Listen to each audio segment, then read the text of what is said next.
শনিবার বোধনের মধ্য দিয়ে শুরু হচ্ছে শারদীয় দুর্গাপূজার আনুষ্ঠানিকতা। এবছর রাজধানীতে 259টি সহ সারা দেশে 33,355টি মণ্ডপে পূজা অনুষ্ঠিত হবে। ঢাকেশ্বরী মন্দিরে শারদীয় দুর্গোৎসব উপলক্ষে সংবাদ সম্মেলনে একথা জানিয়েছে সর্বজনীন পূজা উদযাপন কমিটি। বক্তারা আরও বলেন, পূজার প্রস্তুতির মধ্যে 13টি জেলার প্রতিমা এবং মন্দিরে হামলা হয়েছে, তবে আইনশৃঙ্খলা বাহিনী দ্রুত পদক্ষেপ নিয়েছে। 2রা অক্টোবর বিজয়া দশমীর মাধ্যমে শেষ হবে সনাতন ধর্মাবলম্বীদের সবচেয়ে বড় উৎসব। এদিন বিকেল 3টা থেকে রাজধানী সহ সারা দেশে শোভাযাত্রা হবে বলেও জানান বক্তারা।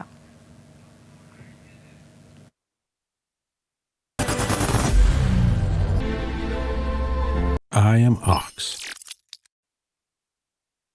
গত বছর যে সংখ্যাটা দেওয়া হয়েছে তার মধ্যে আমরা পরে খবর পেয়েছি ওই ঘটে যেগুলো পূজা হয় বা পারিবারিক বহু পূজা আমরা তৎকালীন সময়ের কারণে এগুলো অন্তর্ভুক্ত করতে পারিনি, যার ফলে এই সংখ্যাটা কম রয়ে গিয়েছিল। এই হাজারখানিক বেড়েছে, হয়তো এটাই সঠিক হবে।